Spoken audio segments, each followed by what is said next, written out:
What is the real truth about Harry Potter's wealth? Guys, we've all seen the gold, the galleons, or whatever you want to call that massive pile of money in Harry's vault, and it's best displayed in the first movie as we've all seen. Sorry for the book over movie crew, but that imagery really leaves a memorable picture, and straight away many of us are thinking, where did that come from? And how was it obtained? Basically, why is Harry Potter absolutely filthy stinking rich? Well guys, in today's video, I'm going to take you all back to the roots of Harry's wealth, how it was obtained before he was even born, and you're also going to find out just how influential Harry's late family members were in actually cementing his fortune.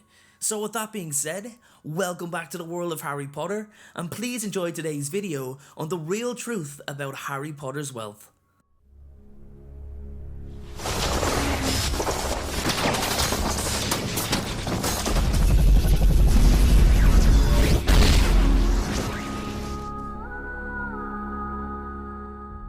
Okay everyone, let's get started. Now I will be talking about several Potter family members of the past, but it won't be a family tree video or anything of the sort.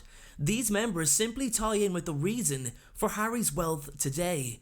However, if you do want to see a video on the complete history of the Potter family tree, you can check out my video on that topic from the link in the description below. Anyway everyone, let's continue. So the Potter wealth actually stretches generations back, centuries back, to the first ever man to use the name. Now guys, Harry Potter wasn't just well off, he wasn't just comfortable. The boy was wealthy beyond his wildest dreams. And I think this is played down a little by J.K. Rowling, because in a way, it does kind of harm his character in a sense of his backstory. Harry is supposed to be the boy who was left with nothing, had nothing, so it's understandable that we don't hear too much about his wealth or his money. But hearing about his wealth is what this video is all about, and that's exactly what we're diving into today. So the story begins with a man known as Linfred of Stinchcombe.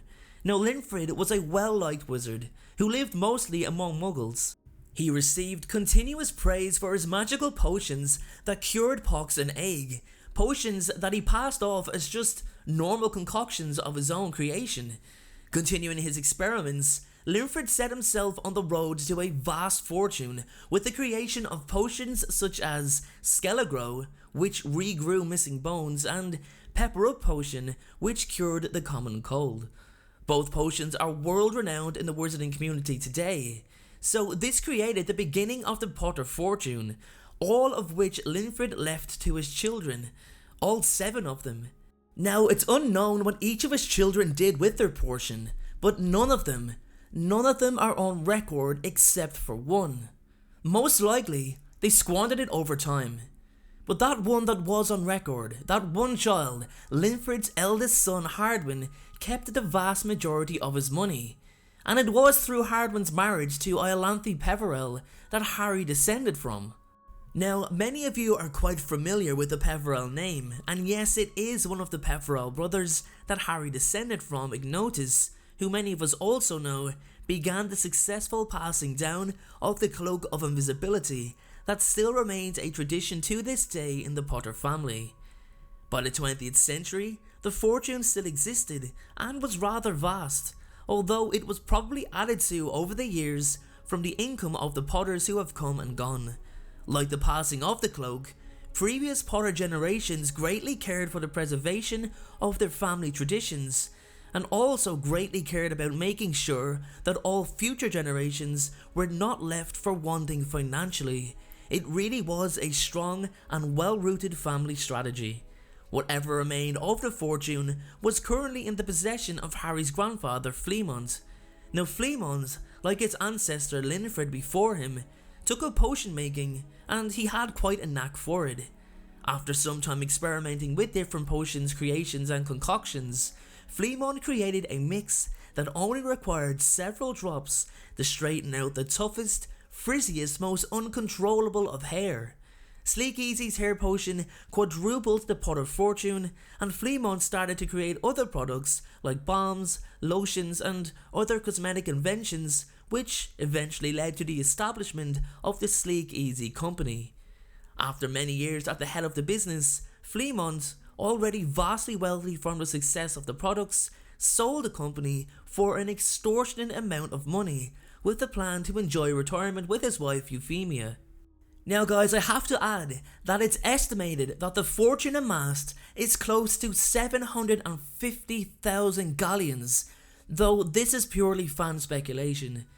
Fleamont and Euphemia were quite old when they retired, and they passed away within several days of each other from dragonpox, and it was shortly after their son James's wedding to Lily Evans. James was just entering his 20s with an inheritance that would rival even the Malfoys' fortune. He decided not to work and live off his inheritance, which, if it was as much as we're led to believe, I'm not surprised he did. It's quite clever, as it allowed James to spend a lot more time with his family. So much was the fortune that James was not only able to support himself, but he could support Lily, baby Harry, and even his friend Remus Lupin. Due to the prejudice against werewolves, Remus feared that nobody would employ him, and he received an undisclosed amount from James to live on. So as you can see everyone, the Potter family as a whole were quite clever and resourceful with the money passed down from generation to generation, never squandering it like the Gaunt family for example. After James and Lily died, the fortune passed on to Harry, and it remains with him to this day. Harry has been rather generous with his money, like lending Fred and George enough to start their own business, but the root to his fortune stems back to his ancestor Linfred of Stinchcombe. So guys, with that being said, that is how Harry Potter is so rich. That is why we see an absolute mountain of gold in his vault, and it will more so remain there for future Potter generations to come. Thank you so much for watching the video, but my question for you all is, how much do you think was actually left to Harry Potter in his fortune? Comment your guess down below.